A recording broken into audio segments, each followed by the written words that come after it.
चाचा, एक बात पूछूं? गांव में उस पुराने पीपल के पेड़ को लेकर जो बातें होती हैं, क्या वो सच हैं? लोग कहते हैं कि रात के समय वहां किसी इंसान का साया दिखाई देता है और जो भी उसे देखने की कोशिश करता है वो कई दिनों तक ठीक नहीं रहता।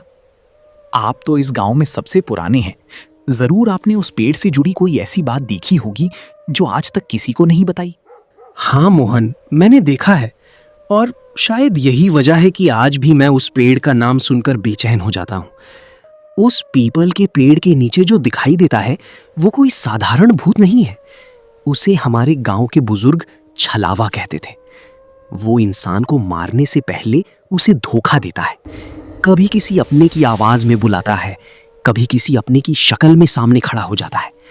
लेकिन अगर तुम उसकी एक चीज पहचान लो तो समझ जाना कि सामने खड़ा इंसान नहीं बल्कि छलावा है।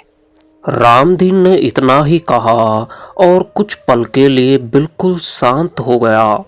मिट्टी के घर के अंदर मिट्टी के दिए की लौ धीरे धीरे कांप रही थी। बाहर रात का सन्नाटा था। हवा से पेड़ों की पत्तियां सरसरा रही थी।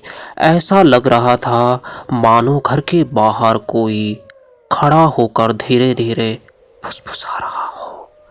मोहन चरपाई पर बैठा हुआ अपने चाचा का चेहरा देख रहा था। उसे अंदाजा भी नहीं था कि कुछ मिनटों बाद उसके सामने उसके चाचा की जिंदगी का सबसे डरावना राज खुलने वाला था।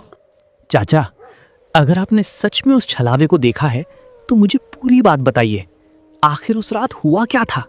वो किसकी शक्ल में आपके सामने आया था और आपने कैसे पहचाना कि वो इंसान नहीं है? मैं जानता हूं कि ये बात आपको याद करके भी डर लगता होगा, लेकिन आज मैं ये कहानी अधूरी नहीं सुनना चाहता। ठीक है, सुन।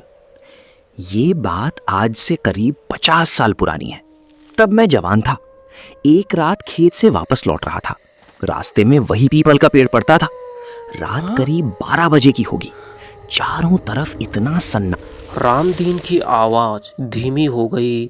मोहन पूरी तरह कहानी में डूब चुका था। बाहर अचानक हवा तेज हो गई। दिए की लौ एक पल के लिए बुझती बुझती बची। रामदीन ने अपनी आंखें बंद की और उस रात को याद करते हुए आगे बताया। मैंने धीरे धीरे पेड़ की तरफ देखा। वहां कोई खड़ा था। सफेद धोती, वही पुराना कुर्ता, वही चेहरा, वही आंखें। वो बिल्कुल मेरे पिता जैसे दिख रहे थे।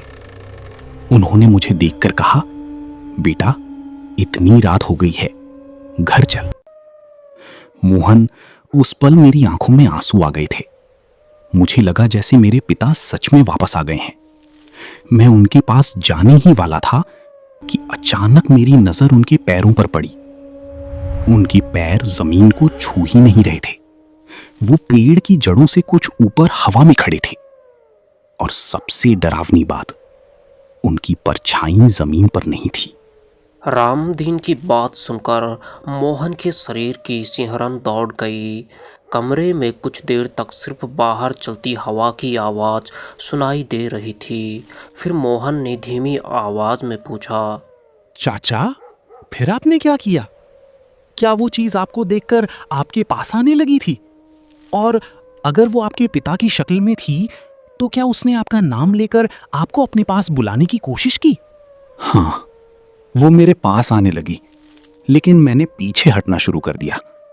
तभी उसके चेहरे पर एक अजीब मुस्कान आई और उसने कहा, रामदीन, तू अपने बाप से डर रहा है? उसकी आवाज मेरे पिता की थी, लेकिन शब्दों में कुछ ऐसा था जो इंसान के मुंह से नहीं निकल सकता था। फिर उसका चेहरा बदलने लगा। पहली आंखें काली हुई, फिर उसका मुंह असामान्य रूप से लंबा हो गया और अगले ही पल मेरे सामने मेरे पिता नहीं, एक काली टेढ़ी मेढ़ी परछाई खड़ी थी। मैं जान बचाकर वहां से भागा। पीछे से वो लगातार मेरा नाम पुकारती रही, लेकिन मैंने पीछे मुड़कर नहीं देखा। रामदीन ने कहानी कहते कहते अचानक दरवाजे की तरफ देखा। मोहन ने भी उसी दिशा में देखा। दरवाजा बंद था। कुछ सेकंड तक दोनों चुप रहे। फिर दरवाजे पर ठक ठक की आवाज आने लगी। दरवाजे पर 3 बार दस्तक हुई। मोहन का चेहरा पीला पड़ गया। चाचा, इतनी रात को हमारे घर के दरवाजे पर कौन दस्तक दे रहा है? क्या गांव में किसी को पता था कि मैं आज आपके घर आने वाला हूं? और अगर बाहर कोई इंसान है तो वो अपना नाम क्यों नहीं बता रहा? मुझे कुछ ठीक नहीं लग रहा। मोहन, चुप रह, क्योंकि मुझे डर है कि जो चीज 50 साल पहले मेरे पीछे आई थी वो आज वापस आ गई है। और अगर मेरी बात सच है तो अभी दरवाजा खोलना सबसे बड़ी गलती होगी। तू किसी भी हालत में दरवाजा मत खोलना, चाहे बाहर से मेरी माँ की आवाज आए, तेरे पिता की आवाज आए या मेरी ही आवाज क्यों ना सुनाई दे, दरवाजा मत खोलना। मोहन ने डरती हुई आवाज में पूछा, लेकिन चाचा अगर बाहर सच में कोई इंसान हुआ तो? रामदीन ने जवाब दिया। तभी बाहर से एक आवाज सुनाई दी, बहुत धीमी, बहुत बूढ़ी और बिल्कुल रामदीन के पिता जैसी आवाज थी। रामदीन, बेटा दरवाजा खोल। रामदीन का चेहरा सफ़ेद पड़ गया। उसने मोहन का हाथ कसकर पकड़ लिया। फिर बाहर से वह आवाज़ दोबारा दोहराई गई। यही है वो 50 साल पहले जो मेरे पीछे आया था, पीपल का छलावा। दरवाजे के नीचे से अचानक एक लंबी काली परछाई निकली, लेकिन वहाँ बाहर कोई आदमी खड़ा नहीं था। परछाई धीरे धीरे नीचे से सरकती हुई चारपाई की तरफ बढ़ने लगी। मोहन ने चीख निकालने के लिए मुंह खोला ही था, लेकिन रामदीन ने उसका मुंह बंद कर दिया। और उसी पल बाहर से आई आवाज़, रामदीन इस बार अकेला नहीं आया हूँ। कमरे के पीछे वाली खिड़की अपने आप खुल गई। हवा का तेज झोंका अंदर आया। दिया बुझ गया और कमरे में अंधेरा था। रामदीन ने मोहन के कान में फुसफुसाकर कहा, अब पीछे मत देखना, चाहे तुझे अपने सामने कोई भी क्यों ना दिखाई दे। अंधेरे कमरे में अचानक किसी के पैरों की आवाज़ गूंजी। धीरे धीरे एकदम, फिर दूसरा और फिर तीसरा। मोहन ने डर के मारे आंखें बंद कर ली, लेकिन उसके कानों में एक आवाज़ साफ साफ सुनाई दे रही थी, मोहन, आंखें खोल बेटा। वो आवाज़ उसके चाचा जैसी लग रही थी, लेकिन रामदीन ने उसे ठीक बगल में बैठा था। मोहन ने धीरे आंखें खोली और उसके सामने रामदीन की एक दूसरी शक्ल खड़ी थी।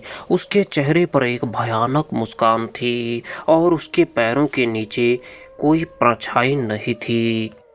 उस रात के बाद उस पुराने घर में कोई नहीं रहा। अचानक भयानक अंधेरा हो गया।